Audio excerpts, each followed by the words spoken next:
I thought our marriage was perfect until the night I unlocked his phone and saw her name lighting up the screen. Can't wait to feel you again tonight. Photos, videos, plans to leave me for her. My world shattered in seconds. But I didn't scream. I didn't cry in front of him. I smiled, kissed him goodnight, and started planning. For months, I stayed silent, perfect wife by day, secret detective by night. I gathered proof, rebuilt myself, sold the house, and waited. When he finally walked out saying, "She's pregnant," he expected me to beg. Instead, I let the silence speak, and then I took everything back. This is the revenge he never saw coming. Watch till the end. You won't believe what I did. It was one of those ordinary Thursday nights in mid-October that should have felt cozy, but instead carried that sharp, metallic edge of something wrong.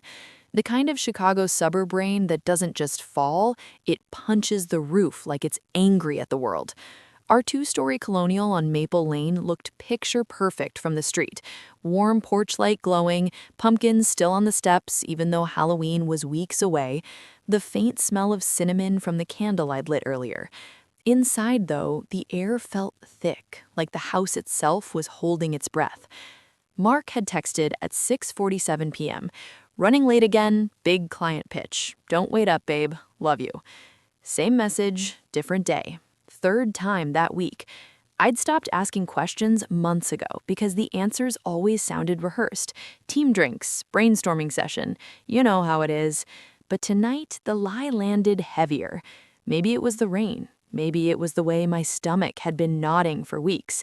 Maybe I was just done pretending I didn't know. I poured a glass of Pinot Noir, his favorite, ironically, and sat at the kitchen island staring at the clock. 9:12, 9:38, 10:04. Each tick felt like a small betrayal. I tried scrolling Instagram, but every smiling couple made my chest ache. I tried Netflix, but the dialogue blurred into white noise. Eventually, I gave up and wandered upstairs to our bedroom. His side of the bed was still made, pristine, like he hadn't slept in it for days. His phone was charging on the nightstand. Black iPhone 14 Pro, matte finish, no case because cases are for people who drop things. I'd always teased him about that. Now it felt like another tiny arrogance. I picked it up.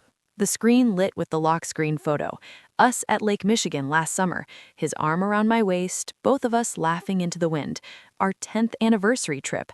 I'd framed that moment like it meant something permanent. I knew the passcode. Our wedding date, 06-14-14. He'd never changed it. Why would he? I was the safe one, the predictable one, the wife who trusted. Face ID didn't trigger because it was my face, not his, but the numbers slid in easily. Notifications were muted, but the screen still showed a preview from messages. One from Sarah, Jim, at 9:51 p.m. "Can't wait to feel you again tonight. Doors unlocked, Demon." My thumb froze above the screen. The room tilted. I opened the thread anyway. It wasn't one message. It was hundreds.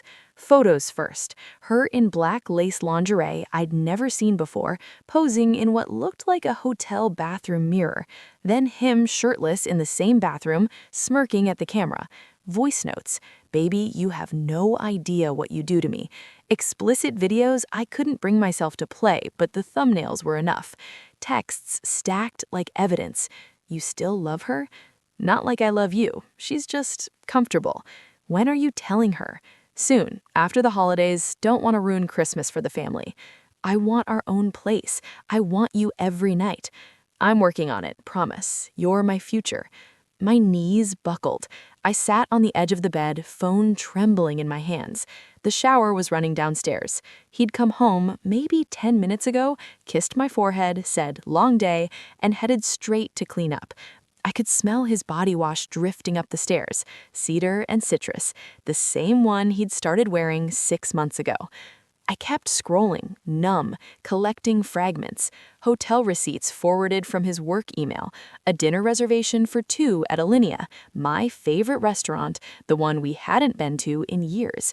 A Venmo transfer labeled "for our getaway" chart. Dated the weekend he told me he had a conference in Milwaukee. The water shut off. Footsteps on the stairs. Panic hit like ice water. I closed the messages, locked the phone, placed it exactly back on the charger, screen down, cable aligned the way he always left it.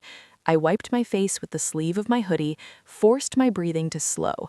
By the time he walked in, towel around his waist, hair damp, I was under the covers pretending to read on my Kindle. "Hey, babe," he said, voice soft like he still cared. He leaned over, kissed my temple. His skin smelled clean, but underneath it was her, something floral and expensive I didn't recognize. "You okay? You look tired." I looked up at him, at the man I'd married at 25, built a life with, trusted with every fragile piece of myself. The same man who'd just promised another woman he was leaving me soon. "I'm fine," I said. My voice didn't crack. Just a long day. He smiled, that easy, boyish smile that used to make my heart flip. "Love you. Love you too." He climbed in, rolled towards me, arms sliding around my waist like muscle memory. I let him. I even turned into him, rested my head on his chest, listened to the steady thump of a heart that didn't belong to me anymore.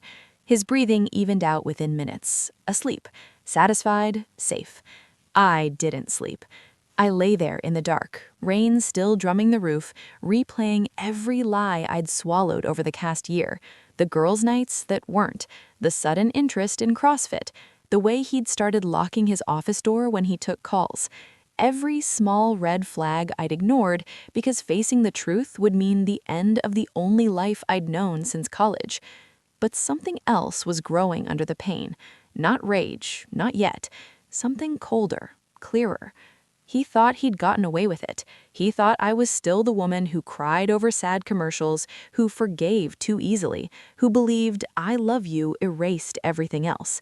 He had no idea I'd just opened my eyes. I stared at the ceiling, tracing cracks I'd never noticed before. My mind moved fast now, clinical almost. Divorce would be messy. Our house had appreciated a lot since we bought it in 2018. Joint accounts, his 401k, my small freelance graphic design business that barely covered groceries some months. He'd fight dirty. He'd play the victim. She was always so emotional. I tried to make it work. No, I didn't want a war in court. I wanted precision. I wanted him to wake up one day and realize the life he'd thrown away had quietly dismantled itself around him while he was busy fucking someone else. I slipped out of bed at 3:17 a.m., careful not to wake him. Downstairs, in the laundry room, our little command center, I opened my laptop, created a new Gmail account, emilyr1989backup@gmail.com. No real name, no recovery phone. I forwarded every suspicious email I could remember from his work account. I'd seen the password once when he typed it in front of me. I installed a discreet phone tracker app, one that ran in the background, no icon, minimal battery drain. I installed it on his phone while he slept upstairs, linking it to my burner account. Then I sat on the cold tile floor, back against the dryer, and cried. Quiet, ugly sobs into a towel so he wouldn't hear.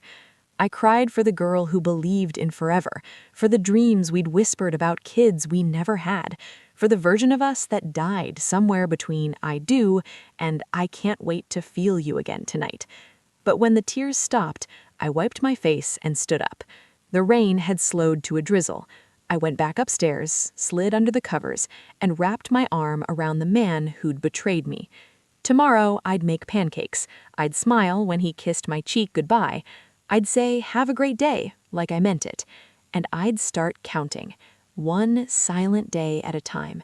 He never saw the storm coming, but I was already building it. The morning after the phone discovery felt like stepping onto a stage where I'd rehearsed the role my whole life.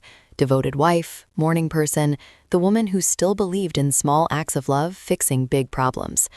I woke up at 6:15 a.m., same as always, even though I'd barely slept. Mark was still snoring softly, one arm flung over my pillow like he owned every inch of the bed.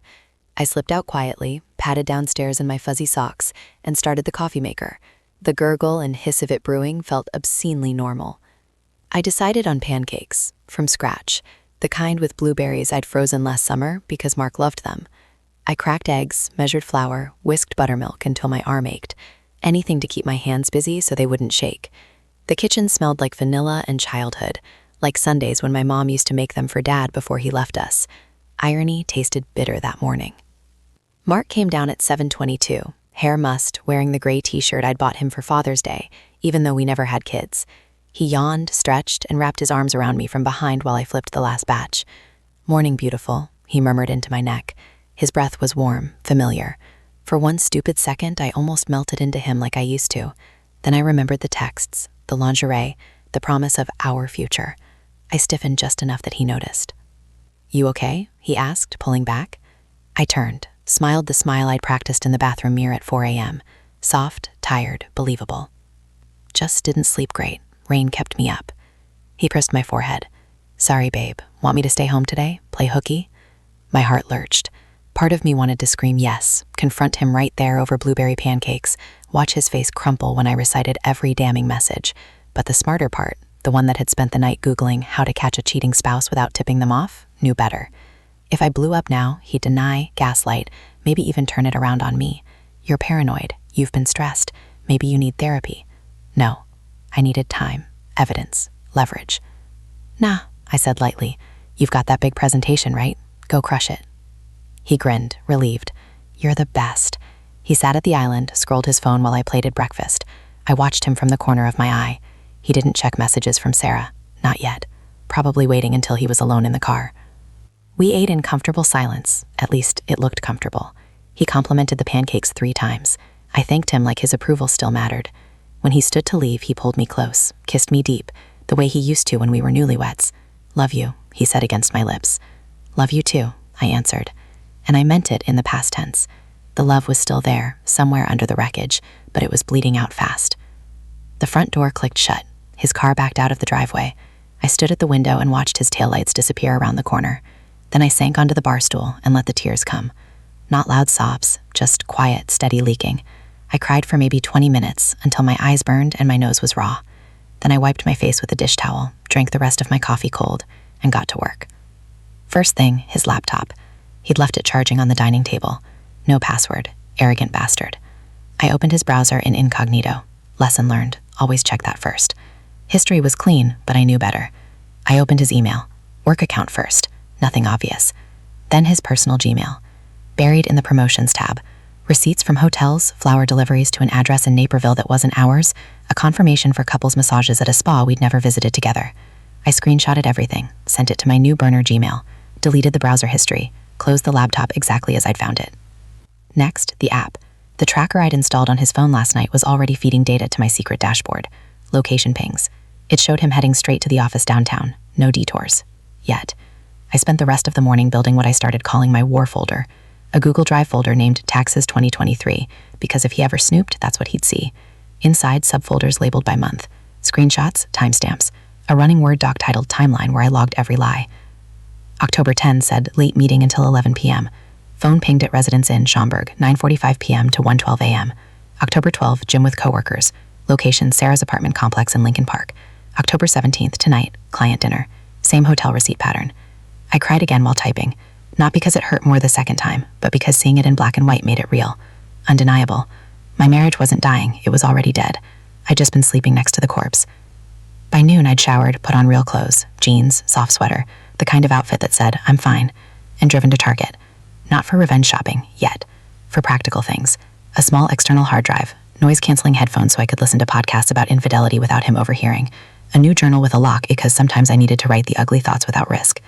I also bought a box of his favorite protein bars, the chocolate peanut butter ones.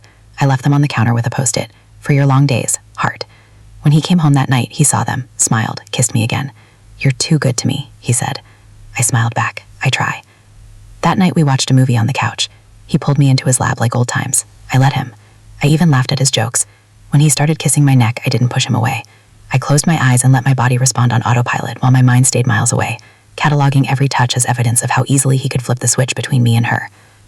Afterward, he fell asleep with his head on my chest. I stared at the ceiling fan spinning lazy circles and thought about how surreal it was. The man who had betrayed me was still lying here, trusting me completely. He relaxed after that week, stopped double-checking his phone around me, started talking about weekend plans like nothing had changed. Maybe we should book that cabin in Wisconsin again, he said one night over dinner. Just us, reconnect. I nodded. Sounds perfect. Inside, I was screaming, but the mask held. Every morning I made coffee. Every evening I asked about his day. Every night I let him hold me while I planned. I wasn't broken, not anymore. I was becoming something else. Patient, precise, and very, very quiet. He thought he was winning. He had no idea I'd already started rewriting the ending. The first time I saw Sarah in person, I almost laughed at how ordinary she looked. I'd spent days staring at her Instagram, public profile, of course, because people who post gym mirror selfies at 6 a.m. don't care who sees them. At Sarah_K_FitLife, 4.2K followers. Bio, marketing strategist, coffee addict, living unapologetically, strong arm, sparkly emoji. Her feed was a curated montage of green smoothies, sunrise runs along the lakefront, and motivational quotes overlaid on golden hour photos. She looked exactly like the kind of woman men leave their wives for. Younger, tighter, brighter. No kids, no stretch marks, no decade of shared mortgage payments weighing her down. I hated her instantly. Then I hated myself for hating her.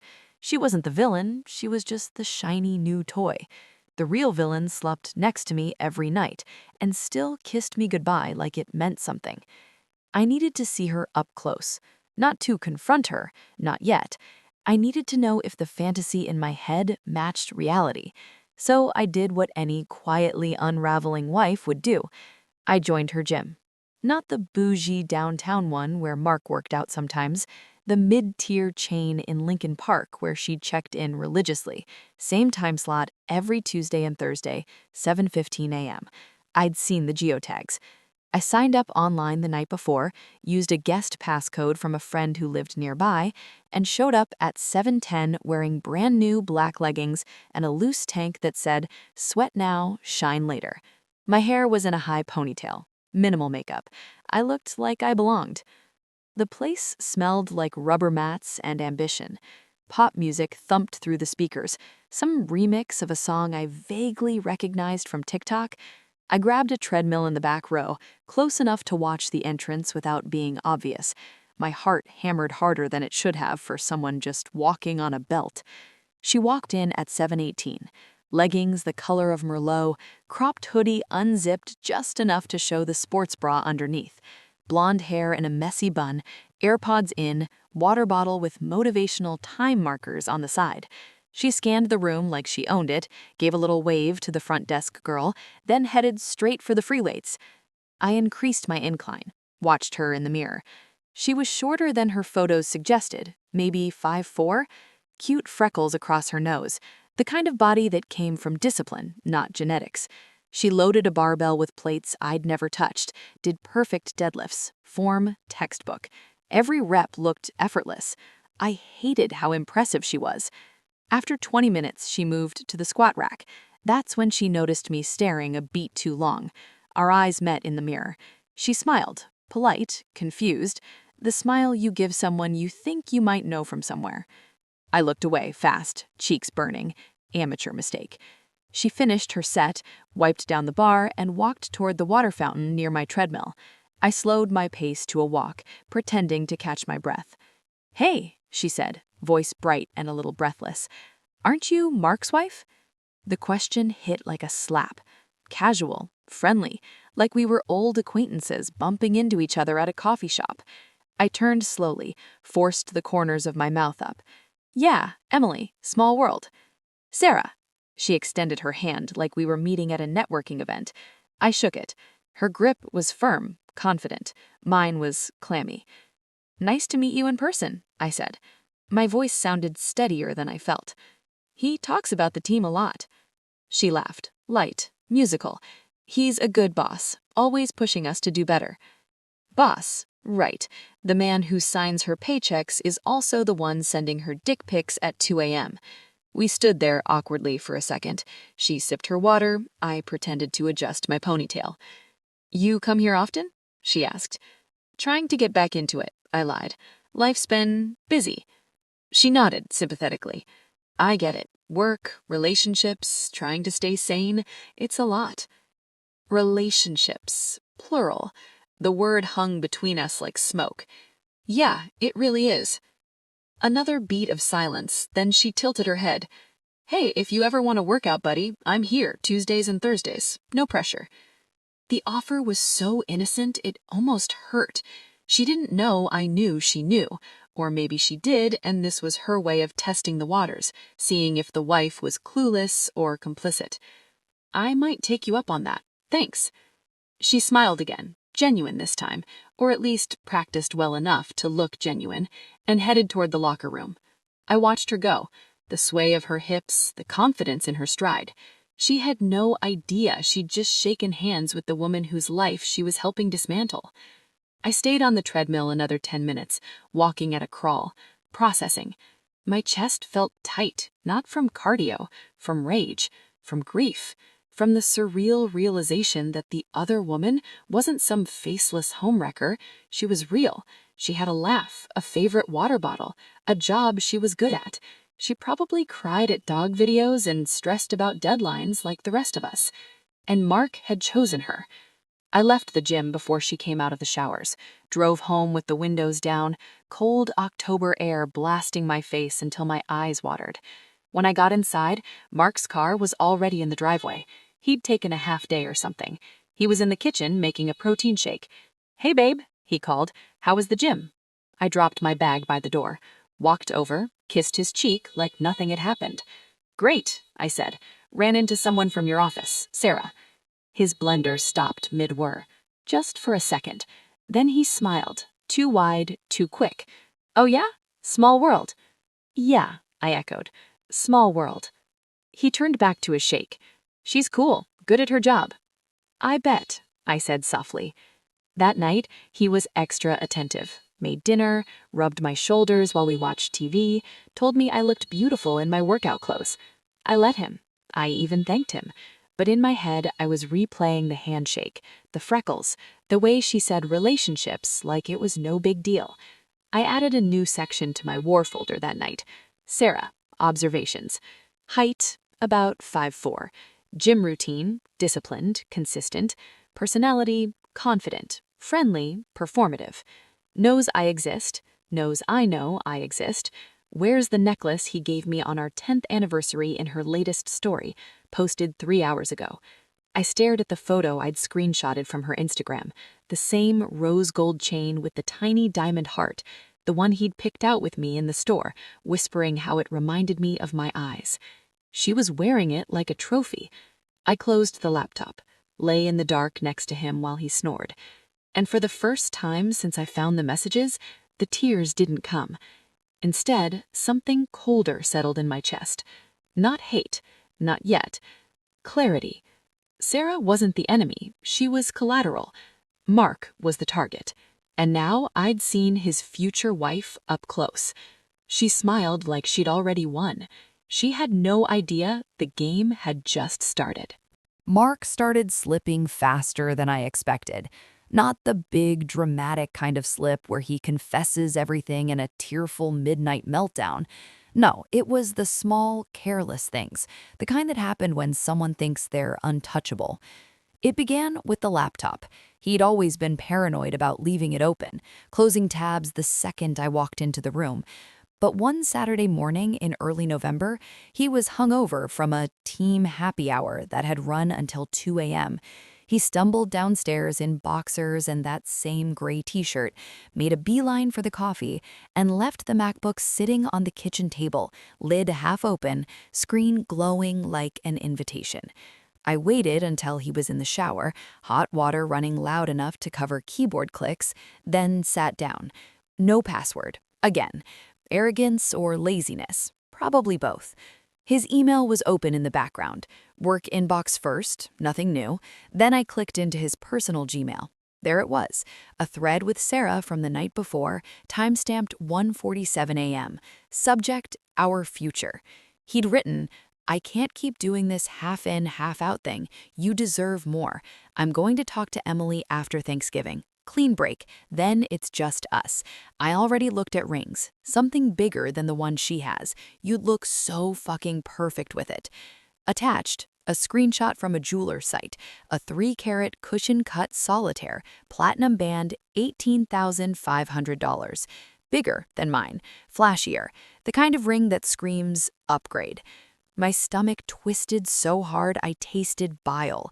I clicked the photo, zoomed in, imagined her wearing it, posting it on Instagram with some caption about "found my forever."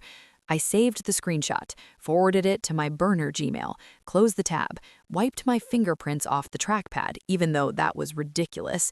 When he came out of the shower, towel around his waist, he didn't notice anything, just grabbed the laptop, muttered something about checking fantasy football, and disappeared upstairs. I stood at the sink rinsing dishes, hands shaking under the hot water, replaying his words in my head. Clean break, like I was a chapter he could just close. That was the first real crack. The fights came next. Small at first. He'd snap over nothing, me leaving a coffee mug in the sink, the way I folded his laundry wrong, how the thermostat was always too low, things he used to laugh off. Now they set him off. One night he came home late again, reeking of whiskey and her perfume. I was on the couch with a book I wasn't reading. He dropped his keys on the counter too hard. "You're always so fucking quiet lately," he said, voice edged. "What's your problem?" I looked up slowly. "I'm reading." "Yeah, well, it feels like you're judging me every time I walk in the door." I closed the book. "I'm not judging you, Mark. I'm just tired." He laughed, short, mean. "Tired, right. You've been tired for months. Maybe if you put some effort in, things wouldn't feel so stale." Stale. The word landed like a slap. I stared at him. He stared back, waiting for me to explode. I didn't. I just nodded. "You're right," I said softly. "I've been distant. I'm sorry." His shoulders relaxed. Victory. He thought he'd won the argument. He came over, sat next to me, pulled me into his side. "I didn't mean to snap. Work's been hell. I love you, you know that." "I know," I whispered. Then I kissed him, slow, deep, the way I used to when we were happy. He responded like a man who still believed he deserved it. We ended up in bed. I let him have me, let him think everything was fine, while I stared at the ceiling and mentally added another entry to my timeline. November 14th, came home drunk, accused me of being distant, sex afterward, probably to ease his guilt. The next morning, I made Eggs Benedict, his favorite. He ate like nothing happened, kissed me goodbye, left for work. I cried in the shower after he was gone. Hot water pounding my back, steam fogging the mirror so I didn't have to look at myself. I cried because part of me still loved the man he used to be, the one who'd surprise me with coffee on Sunday mornings, the one who'd held my hand through my dad's funeral. That man was gone, replaced by someone who weighed my worth against a younger woman's Instagram grid. But the tears dried faster each time. I started being extra sweet, cooked his favorite dinners, left little notes in his lunch bag, initiated sex more often, laughed at his jokes even when they weren't funny. He relaxed again, thinking he'd fixed whatever was wrong with me. He started dropping hints about needing space. One evening over takeout Thai, he said it casually, like he was suggesting we try a new restaurant. I've been thinking maybe we should take a little break, not divorce or anything dramatic, just some time apart, figure things out. I set my fork down, looked at him with wide, hurt eyes. "You want to separate?" He shrugged. "I don't know, maybe. Things feel off. I think space could help." Inside, I was screaming. He was testing the waters, seeing how hard I'd fight to keep him. If I begged, he'd feel powerful. If I agreed too easily, he'd suspect something. So I did what I'd rehearsed in my head 100 times. Tears welled up, real ones this time. "If that's what you need, I don't want to hold you back. I love you enough to let you go if that's what makes you happy." His face flickered. Surprise, then guilt, then relief. "I'm not saying forever, just time." I nodded, wiped my eyes. "Okay, whatever you need." He hugged me after that, long and tight, whispered, "Thank you for understanding," went to bed early. I stayed up, sitting on the living room floor with my laptop, added to the war folder. November 22nd, suggested space, guilt-tripped me into agreeing, still texting Sarah goodnight at 11:43 p.m. I stared at the screen until my eyes burned. He thought he was pulling the strings. He thought I was the one breaking.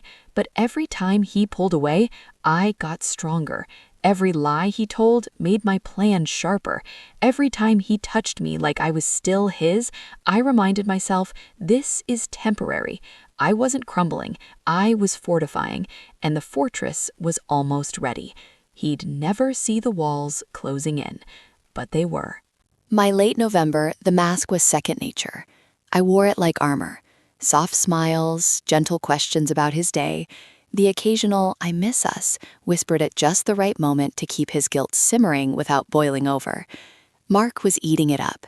He thought he was the one in control, gently steering us toward his clean break, while I quietly built the scaffolding that would collapse everything around him. I didn't rush. Rushing gets people caught. I moved like winter. Slow, inevitable, freezing everything in place before the storm hits. First real step, the private investigator. I found him through a discreet Google search on my burner phone. I'd bought a cheap prepaid at a gas station 2 towns over. No name, cash only. His name was Ray Delgado, ex-cop, mid-50s. Website so basic it looked like it was made in 2005. Reviews on obscure forums called him thorough and discreet. Perfect. I emailed from the backup Gmail. Brief, no drama. Husband suspected of infidelity, need documentation, photos, videos if possible, financial trails too. I attached a recent photo of Mark from his company headshot, and one of Sarah I'd screenshotted from her Instagram. Ray replied within hours. Flat rate for 2 weeks of surveillance, $3,200, half up front via Venmo to a business account that looked like a landscaping company. I transferred it from the emergency fund savings account Mark never checked, small enough withdrawals he wouldn't notice. Ray didn't ask questions. Just sent a contract via DocuSign, fake name, Emily Carter, and got to work. The first batch of photos arrived 10 days later via encrypted link. Hotel parking lot shots. Mark's black SUV next to Sarah's white Audi. Then walking out of the Hilton in Schaumburg, his hand low on her back. Grainy but clear enough. Another set from inside a restaurant. Candlelight dinner, her laughing at something he said. His fingers laced through hers across the table. Video clip, 30 seconds of them kissing in the elevator. Her back against the wall, his hands under her coat. I watched it twice. First time, nausea. Second time, cold calculation. Saved everything to the external hard drive hidden in the back of my closet, inside an old yoga mat bag he never touched. But the real gold was the money trail. Ray dug deeper. Mark had been expensing client dinners and team-building retreats that matched dates he was with Sarah, a $450 dinner at RPM Steak labeled Q4 Strategy Session, a $1,200 weekend at the Drake Hotel tagged as Industry Conference, receipts forwarded from his work email to his personal one, sloppy. I cross-referenced them with company policy PDFs I found on their intranet. Mark had left his work laptop logged in once. Misuse of corporate card for personal use was grounds for immediate termination. Fraud if it crossed into felony territory. I printed nothing. Everything digital, time-stamped, organized in folders. Financial evidence, timeline sync, location proof. While Ray worked the shadows, I worked on me. I started therapy, virtual, under my maiden name, paid with a new credit card in that name I quietly applied months earlier. The therapist was kind, no nonsense, Chicago-based. I told her everything except the plan. Just the pain, the betrayal, the nights I cried in the shower. She helped me name it. Complex grief, ambiguous loss. I wasn't mourning a dead person. I was mourning a living one who chose to erase me. I hit the gym harder, not Sarah's gym anymore. I switched to a 24-hour place farther out. Weights, cardio, boxing classes where I could punch a bag and imagine his face. My body changed first, tighter, stronger. Then my mind followed. I stopped apologizing for existing. The side hustle started small. I'd always doodle jewelry designs, simple silver pieces, minimalist stones. During the day while Mark was at work, I set up an Etsy shop under Alara Designs. First batch, 10 necklaces I made at the kitchen table after he went to bed. Listed them with decent photos, taken on my phone with natural light. Sold 3 the first week, then 7, then 20. Money started trickling in, first at first, then steady. I opened a separate business checking account at a different bank. Transferred profits there, nothing flashy. Just enough to build a cushion he couldn't touch. Every month I moved a little more from our joint savings, 200 here, 300 there, labeled as household expenses or gifts. He never asked. Why would he? I was still cooking dinner, still folding his socks, still letting him fuck me like nothing had changed. One night in early December he came home drunk again. Stumbled in at 1 a.m., shoes still on, reeking of bourbon and Sarah. He collapsed onto the couch, head in his hands. "I love you," he slurred, looking up at me with glassy eyes. "But Sarah, she's different. She gets me. She doesn't need me to be perfect." I knelt in front of him, brushed hair from his forehead. "I know," I whispered. He started crying, actual tears. "I'm a piece of shit. I don't deserve either of you." I held him while he sobbed into my shoulder, rocked him like a child. When he passed out, I eased him onto the cushions, covered him with a throw blanket. Then I picked up his phone from the floor where it had fallen. Unlocked it, scrolled to the thread with Sarah. Latest message from her, 12:42 a.m. "You okay? You seemed off tonight." His reply, sent while driving home. "Just tired. Emily's been clingy lately. Makes me feel guilty. But I'm still coming over tomorrow. Can't wait to be inside you again." I photographed the screen, every word, sent it to my drive, put the phone back in his pocket. Then I sat on the floor next to him, watching his chest rise and fall, listening to him snore. I didn't cry. I didn't scream. I just felt done. The plan wasn't revenge anymore. It was survival. Liberation. I was extracting myself from a sinking ship while he still thought he was the captain. Christmas came. We did the whole thing. Tree, lights, presents under the branches. He bought me a new coat I didn't need. I bought him a watch he'd never wear. We smiled for the family photos. His mom hugged me tight, whispered, "You two seem so happy." I hugged her back and said nothing. Behind the smile, the folder grew thicker. The bank balance in my secret account climbed. The gym made my arms stronger. The therapy made my voice steadier. And every night when he rolled over and pulled me close, I let him, because the closer he felt, the less he'd see coming. Phase 1 was observation. Phase 2 was preparation. Phase 3, that was when the real storm would break. And I was almost ready to unleash it. December blooded into January like a slow hemorrhage. The holidays came and went in a haze of forced cheer. Christmas lights strung across the mantel, presents wrapped in silver paper, family Zoom calls where everyone pretended the smiles reached our eyes. Mark played his part perfectly, carving the turkey, toasting to another great year, kissing me under the mistletoe while his phone buzzed in his pocket with messages I knew were from her. I played mine even better. I laughed at his dad jokes, I wore the new coat he bought me, I posted one photo on Instagram, us by the tree, arms around each other, caption, "Grateful for this man and this life." Likes poured in, comments from friends, "You guys are couple goals, so happy for you both." I wanted to smash the phone. Instead, I liked every comment back. Behind the scenes, the war folder was now a small empire. Ray Delgado had delivered his final report the week after New Year's. Another stack of photos, more receipts, a video of Mark and Sarah at a rooftop bar downtown, her head on his shoulder, his hand on her thigh under the table. The financials were ironclad. Over $8,000 in misappropriated company funds tied directly to their dates. Enough to get him fired, maybe even sued. I paid Ray the balance in cash, met him at a Starbucks in the suburbs, handed him an envelope under the table like we were in a bad spy movie. He didn't blink, just nodded and left. I was ready. Almost. Then came the night that changed the timeline. It was a Wednesday in mid-January, snow falling thick outside, the kind that muffles the whole city. Mark came home earlier than usual, around 7 p.m., carrying takeout from our favorite Italian place. He set the bags on the counter, took off his coat, and looked at me with an expression I'd never seen before, equal parts dread and determination. "We need to talk," he said. My stomach dropped, but I kept my face neutral. "Okay." He sat at the island. I stayed standing, arms crossed loosely, like I was ready to listen. He rubbed his face with both hands, exhaled hard. "I'm leaving you," he said. The words landed flat, almost bored. "Sarah's pregnant. It's mine. I'm moving in with her. I'm filing for divorce."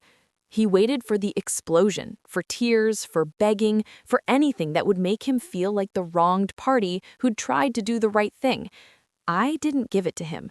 I just stared, let the silence stretch until it hurt. "Okay," I said finally. He blinked. "Okay?" "Yeah, okay." He frowned. "That's it? No fight? No, how could you? Nothing?" I shrugged one shoulder. "You've made your choice. What's there to fight about?" He looked genuinely confused, maybe even disappointed. He'd rehearsed this moment, probably in the car on the way home, maybe even with Selah on speakerphone earlier. He expected drama, hysteria, proof that I still cared enough to lose it. Instead, I was calm, almost polite.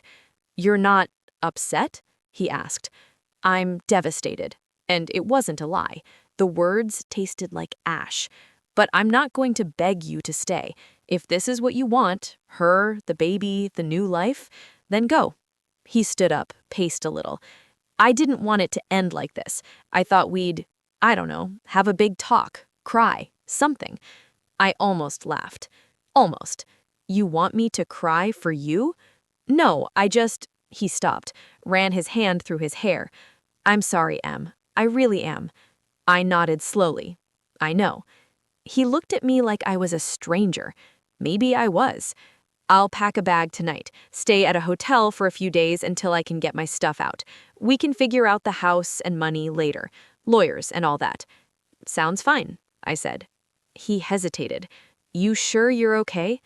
I will be. He went upstairs. I heard drawers opening, zippers, footsteps. I stood in the kitchen staring at the takeout bags. Chicken parmesan, garlic bread, tiramisu, our usual order. I opened the fridge, put everything inside like it was any other night. Then I poured a glass of wine, sat on the couch, and waited. 20 minutes later, he came down with a duffel bag and a rolling suitcase. Coat on, shoes laced. He looked smaller somehow, less sure.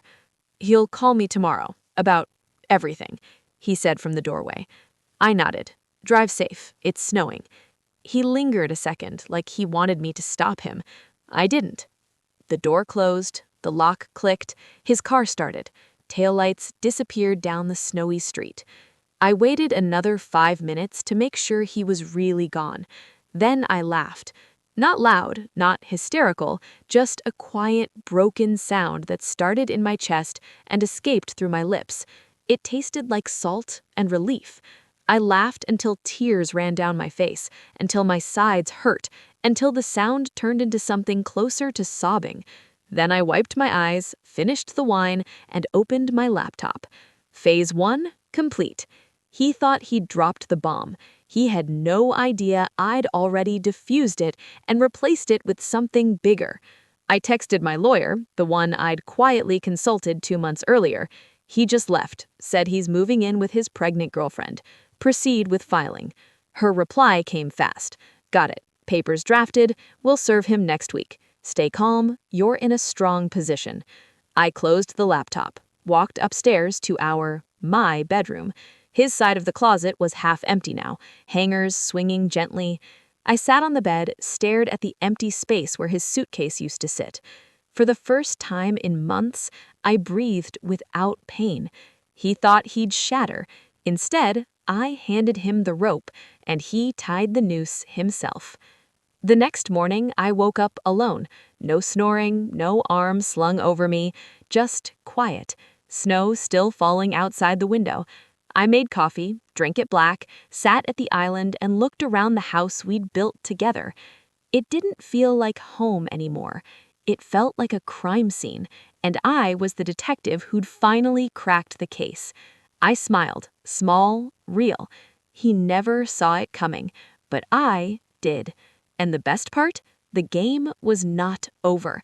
It was just beginning. The day Mark walked out with his duffel bag and that half-guilty, half-relieved look on his face, I didn't fall apart. I didn't binge-eat ice cream or call my mom sobbing. I cleaned, methodically, like the house was a crime scene and I was erasing my own fingerprints. I stripped the bed first, washed the sheets in hot water with extra bleach, even though there was no physical evidence of her on them. It was symbolic. Then I vacuumed every corner of the bedroom, under the bed, in the closet where his clothes used to hang. I boxed up the things he'd left behind. Old t-shirts, a pair of running shoes, his college sweatshirt I used to sleep in when he traveled. I taped the box shut and shoved it into the garage rafters. Out of sight, not thrown away. Not yet. Evidence has its uses. By evening, the house smelled like lemon cleaner and possibility. I ordered Thai takeout, pad see ew, extra spicy, the kind he hated because it made his nose run. I ate it on the couch in sweatpants, feet up on the coffee table, watching reruns of some true crime show. For the first time in months, the silence didn't feel heavy. It felt like breathing room. The next morning, I filed for divorce. Quietly, no fanfare.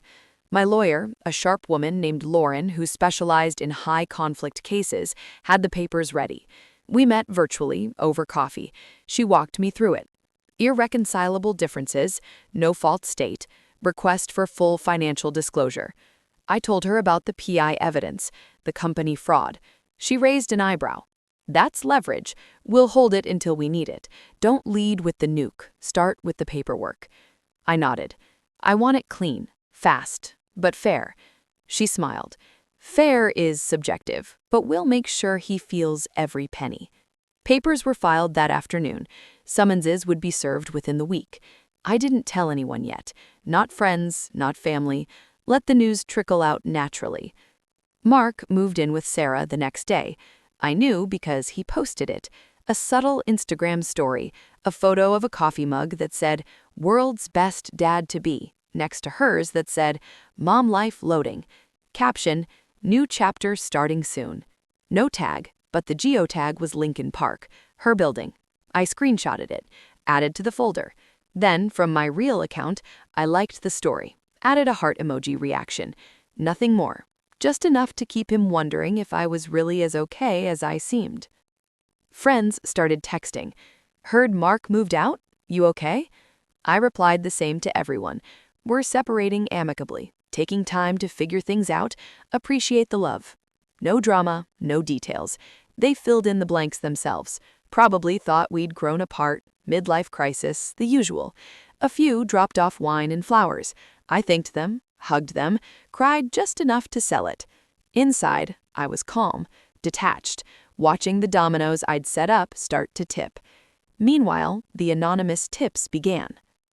I created a burner Gmail, hrconcern2025@gmail.com. No recovery info, VPN on. I drafted 3 short emails to his company's HR department and the ethics hotline. Each one attached a single piece of evidence, redacted just enough to hide my identity, but show the pattern. First email. Concerned employee reporting misuse of corporate card for personal expenses. See attached receipts from non-business hotels and dinners matching dates of known personal travel. Attached, 2 hotel receipts, dates circled. Second, additional documentation of improper expense reporting. Q4 2024 client dinners totaling over $4,000 appeared to be personal in nature. Attached, screenshot of his expense report versus calendar invites that showed no clients present. Third, pattern suggests ongoing fraud. Recommend audit. Attached, timeline summary I'd compiled. No names, just dates and amounts. I sent them spaced out over 3 days. No follow-up, no threats, just facts dropped like stones into still water. Ripples would do the rest. While that brewed, I sold the house. Technically, it was in both our names, but we'd bought it right after the wedding with a down payment mostly from my inheritance. The prenup, yes, we had one, his idea back when he was paranoid about gold diggers, had a loophole. If infidelity was proven, the house equity split favored the innocent party. Lauren had already pulled the trigger on getting that clause activated with the PI photos as backup. I listed the house quietly through a realtor friend who owed me a favor. Staged it perfectly. Neutral colors, fresh flowers, cookies baking in the oven during showings. It went under contract in 17 days. Asking price plus 10 grand. Cash buyers, closing in 30. Mark didn't know yet. He was too busy playing house. Sarah's Instagram told the story in fragments. Baby bump photos at 12 weeks. Little miracle on the way, blue. Nursery inspo boards. Him in the background, sometimes, hand on her stomach, smiling like he'd won the lottery. I followed from my real account, liked the occasional post, commented once, "So happy for you both." The heart emoji was a nice touch. Friends saw it and texted me, "You're handling this so gracefully." Grace had nothing to do with it. It was theater. He called once, voicemail. "Hey, just checking in. Wanted to make sure you're okay. We should talk about the house soon. Lawyers are involved now, I guess. Call me when you're ready." I didn't call back. I started dating. Nothing serious. Coffee dates, drinks after work. A guy named Alex from my boxing class. Tall, quiet, divorced himself. We talked about betrayal over tacos. He didn't push.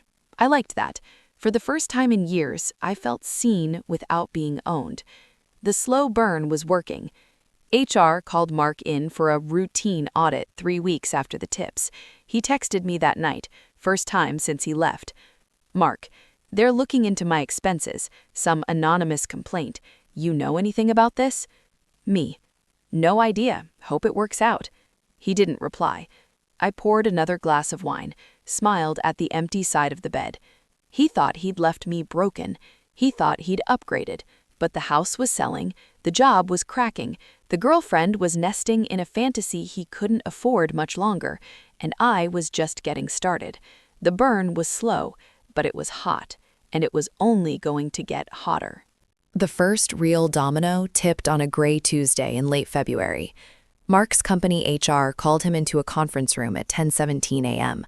I know the exact time because Ray Delgado, my PI, who'd become something like a guardian angel at this point, had a contact inside the building who fed him the play-by-play. Mark walked in expecting a routine expense review.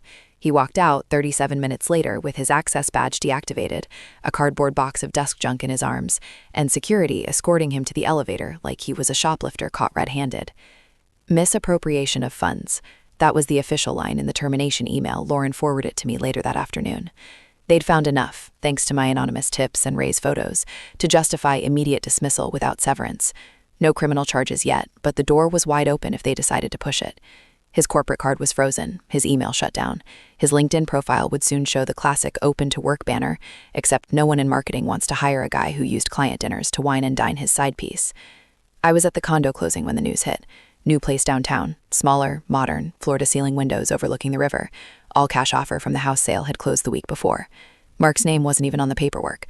The prenup loophole and Lauren's aggressive filing had ensured the equity stayed mine. I signed the last document, shook the realtor's hand, got the keys, and drove straight there. No furniture yet, just a blow-up mattress, a folding chair, and a bottle of champagne I'd bought on the way. I popped the cork alone, poured it into a plastic cup from the gas station, and toasted the empty living room. To new beginnings, I said out loud. My voice echoed off the bare walls. It felt good. Mark called that night, first time in weeks. His voice was raw, panicked. They fired me, Em, just like that. Some bullshit about expenses. I don't even know where it came from. I sat on the floor, back against the wall, phone on speaker. That's awful, I said, sympathetic, calm. What are you going to do? I don't know. Sarah's freaking out. The baby's due in 5 months. We just signed a lease on a bigger place. I've got no job, no savings buffer. Everything was tied up in the joint stuff. I let the silence sit, let him feel the weight. Can I come over, just to talk? I need to see you. I almost said no, but the strategist in me, the one who'd spent months playing chess while he played checkers, saw the opening. Sure, I said. Come by tomorrow, around 7. He showed up at 6:58, looking like he'd aged 10 years in a month. Unshaven, eyes red, wearing the same coat he'd left in on the night he walked out. I opened the door in yoga pants and a soft sweater, hair in a messy bun. The condo smelled like fresh paint and possibility. He stepped inside, looked around, confused. This isn't our house. I sold it, I said simply. Closed last week. Bought this place. New start. His face crumpled. You sold the house without telling me? You were busy moving in with Sarah, building your new life. I figured you didn't need the old one anymore. He sank onto the folding chair like his legs gave out. I fucked up. I know I did. But I can't do this alone. Sarah's high risk. Stress is making her blood pressure spike. The doctor's talking bed rest. I can't even pay rent next month. I handed him a bottle of water, sat cross-legged on the floor across from him. I'm sorry you're going through that, I said. And part of me meant it. Not enough to save him, just enough to keep the performance convincing. He started crying, actual ugly sobs. I want to come home, please. I'll end it with her. I'll get help. Therapy, whatever you want. Just take me back. I let him cry. Didn't touch him. Didn't comfort him. Just watched. I'll think about it, I said finally. His head snapped up. Hope flickered in his eyes. Really? Yeah, but I need time and space. Don't call for a while. Let me process. He nodded frantically. Okay, thank you, Em. He left 20 minutes later, hugging me awkwardly at the door like we were still married. I closed it behind him, locked it, leaned against the wood, and exhaled. I didn't think about it, not for a second, but I let him believe I might. Sarah left him 3 weeks later. I didn't orchestrate that part, not directly, but I helped it along. One anonymous package arrived at her apartment on a rainy Thursday. Plain brown box, no return address. Inside, a USB drive. Printed screenshots, every text, every hotel photo, every lie he told her, including the ones where he called her a fun distraction. Not long-term, just something to feel alive again. The necklace photo, the one from our anniversary, was circled in red pen. A sticky note on top. He gave this to me first. Thought you should know the full story. She didn't confront him right away. She waited, watched. Then one night, according to a mutual friend who texted me in shock, she packed a bag while he was out looking for job leads, took the baby stuff she'd already bought, and drove to her parents' house in Wisconsin. Filed for sole custody the next week.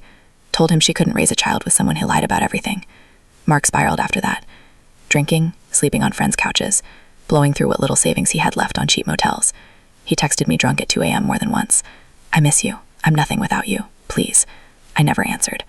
I started seeing Alex more. We went to jazz bars, walked the river path at sunset, talked about books and bad breakups. He didn't ask about Mark. I didn't volunteer. It was easy, light, real. The divorce finalized in April. Lauren got me everything she'd promised. Alimony for a year, temporary, but enough to bridge the gap. The proceeds from the house, half the retirement accounts. Mark showed up to the final hearing looking hollow. Didn't fight, just signed. Afterwards, outside the courthouse, he tried to talk to me. Emily, I held up a hand. Don't. He stepped back, looked like he might cry again. I turned and walked away, no glance back. The house of cards didn't just fall. It burned. And I was already miles away, breathing clean air. The courtroom smelled like old wood polish, stale coffee, and nervous sweat. It was a small room on the third floor of the Cook County Courthouse. Nothing dramatic like you see on TV. No marble columns or gavel-banging theatrics. Just fluorescent lights buzzing overhead, a judge who looked like he'd rather be anywhere else, and two folding tables facing each other across a scuffed linoleum floor. I walked in alone. No entourage, no crying friends holding my hand, just me in a simple black blazer, white blouse, hair pulled back, heels that clicked with purpose. Lauren was already there, files stacked neatly, ready to go. Mark sat across from us with his lawyer, a cheap suit guy who kept checking his phone like he had somewhere better to be. Mark looked terrible. Bags under his eyes, suit hanging loose on him, tie crooked.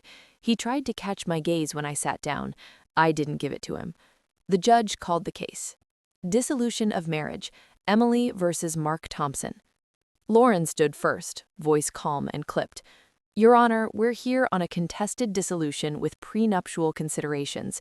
My client is seeking enforcement of the infidelity clause, full equity from the marital residence sale, temporary spousal maintenance, and a permanent restraining order based on recent threats. Mark's lawyer stood halfway, cleared his throat. We contest the infidelity allegations as unsubstantiated and… Lauren didn't let him finish. She slid a thick binder across the table. Exhibit A, private investigator documentation, including time-stamped photographs and video of the respondent with another woman over a 14-month period. She opened it to the first tab, Mark and Sarah leaving the Hilton, hand in hand.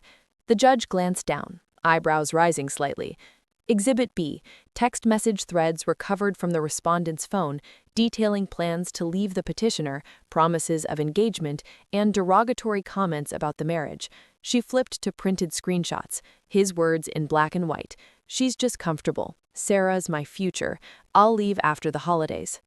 Mark shifted in his seat. His lawyer whispered something sharp. Mark shook his head. Lauren kept going.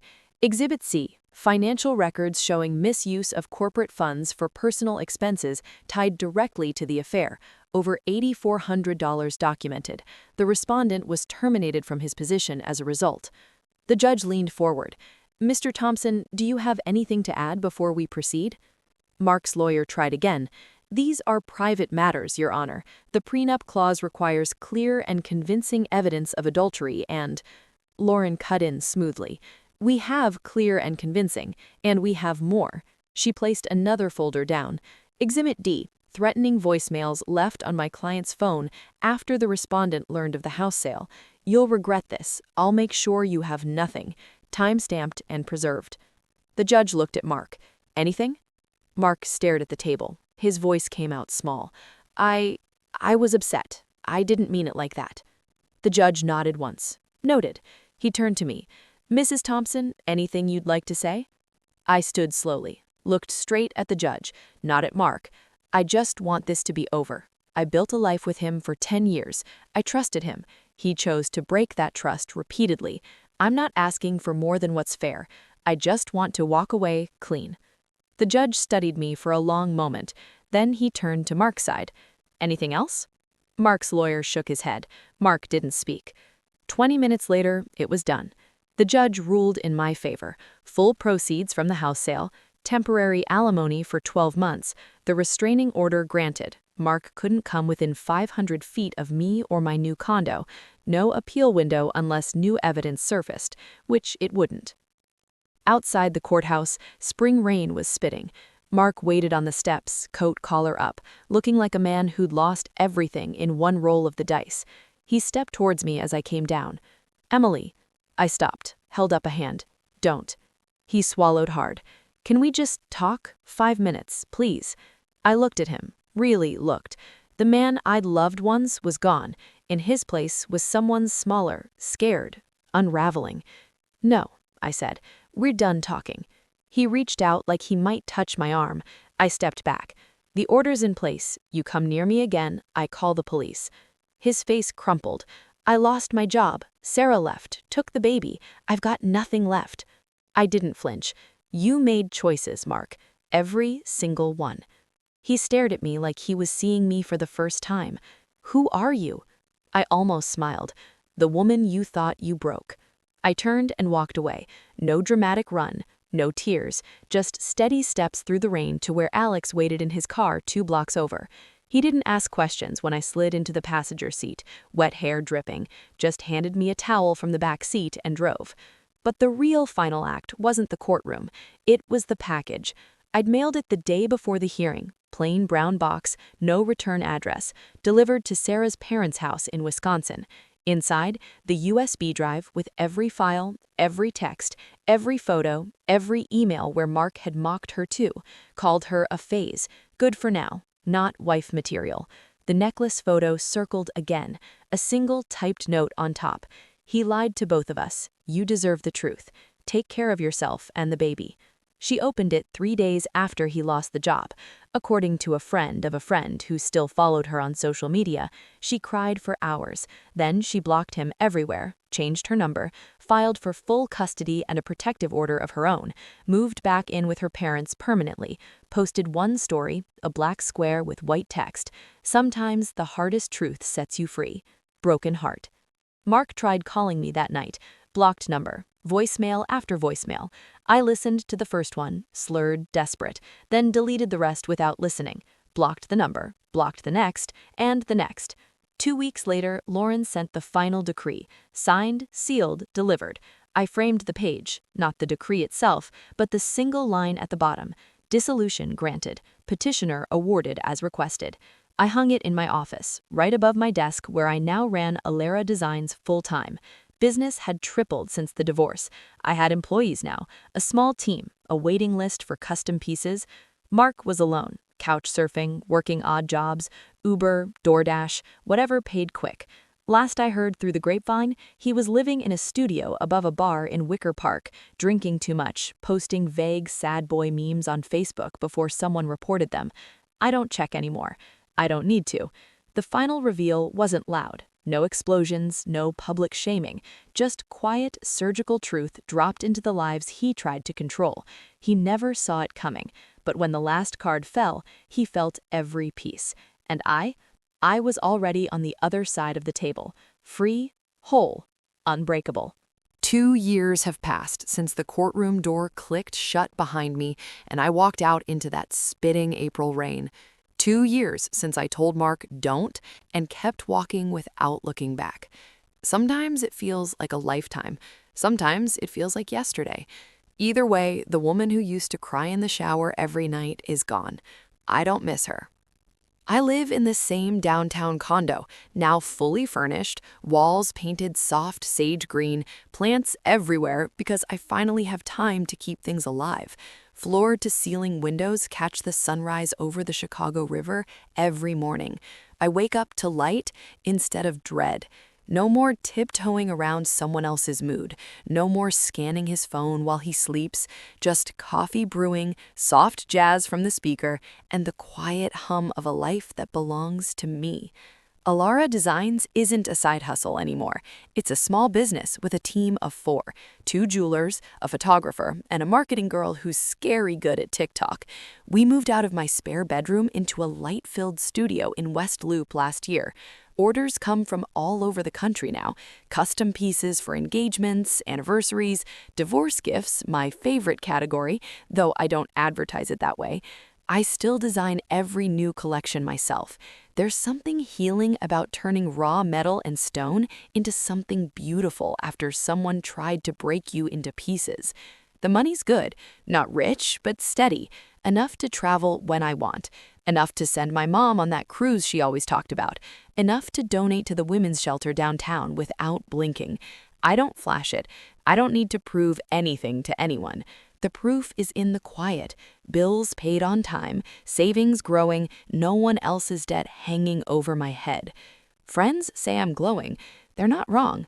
I started boxing 3 times a week. Real gloves, real sweat, real power.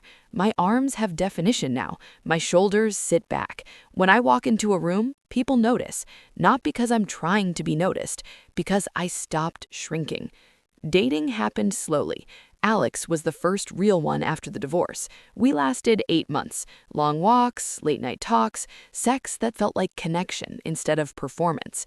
It ended gently. No betrayal, no screaming, just 2 people who realized they wanted different futures. We still text sometimes. He's seeing someone new. I'm happy for him. Then came Daniel. He's a gem cutter from Brooklyn. Quiet, thoughtful, hands that know how to handle fragile things without breaking them. Our first date was coffee that turned into dinner, that turned into walking across the Brooklyn Bridge at midnight. He doesn't ask about Mark unless I bring it up. When I do, he listens. No judgment, no "what an asshole," just "I'm sorry you went through that." And then he changes the subject to something that makes me laugh. We're not rushing. No rings, no moving in, just weekends together when our schedules line up, texts throughout the day, someone who remembers I like oat milk in my latte, and that I hate horror movies. It's easy, healthy, the kind of love that doesn't feel like a tightrope. Mark still tries to reach out sometimes. Different numbers, emails from throwaways, birthday messages on Facebook, even though I blocked him years ago. I hope you're happy. I miss our life. I'm sober now, 6 months. I don't respond. I don't block every new one either. I just archive them, let them pile up like dust in a corner I don't visit. Last I heard through a mutual acquaintance, he's working at a car dealership in the suburbs, lives in a 1-bedroom, dates sporadically. No baby in his life. Sarah got full custody and moved to Madison. She's engaged now, posted a ring pic last Christmas. I didn't like it, didn't need to. I don't hate him anymore. Hate takes energy I'd rather spend elsewhere. What's left is pity, thin, distant, like watching someone you used to know drown from the shore. He made his choices. Every lie, every hotel room, every promise to another woman while he came home to me. He built the cage he's in now. I just stopped unlocking the door. Therapy helped me get here. I still go once a month, not because I'm broken, but because maintenance matters. We talk about boundaries, about forgiveness, for myself, not him, about how betrayal rewires your trust, but doesn't have to define your future. I'm not over it in the Hallmark sense. Some nights I still dream about the phone screen lighting up with her name, but the dreams don't wake me crying anymore. They just pass through like clouds. Last month, I went back to Lake Michigan, the spot from our anniversary photo, the one he used as his lock screen while texting her. I stood on the same stretch of sand, wind whipping my hair, waves crashing loud enough to drown memory. I didn't cry. I didn't throw anything into the water. I just stood there and breathed. Then I took a selfie, me alone, smiling, eyes clear, and posted it. Caption, "Still here, still whole. Waves." Comments flooded in. Friends, customers, strangers. "You look so strong. Inspiring. Queen shit." I read them all, smiled, closed the app. That night, Daniel came over. We cooked pasta, drank too much red wine, danced in the kitchen to old Motown records. When we went to bed, he held me like I was something precious. No rush, no agenda, just 2 people choosing each other in the quiet. The next morning, I woke up to sunlight on my face, his arm loose around my waist, the city humming outside. For the first time in years, maybe ever, I didn't check my phone for signs of trouble. I just lay there, listening to him breathe, feeling my own heartbeat, steady, strong. The silence I kept back then wasn't weakness. It was strategy. It was survival. It was power wrapped in patience. He thought he broke me. He thought the story ended with him walking out the door, Sarah's hand in his, a baby on the way, a new life waiting. But stories don't end when the cheater leaves. They end when the one who was betrayed decides the ending. I decided mine. And every morning since, when I open my eyes in peace, no lies waiting, no mask to wear, no revenge left to execute, I smile.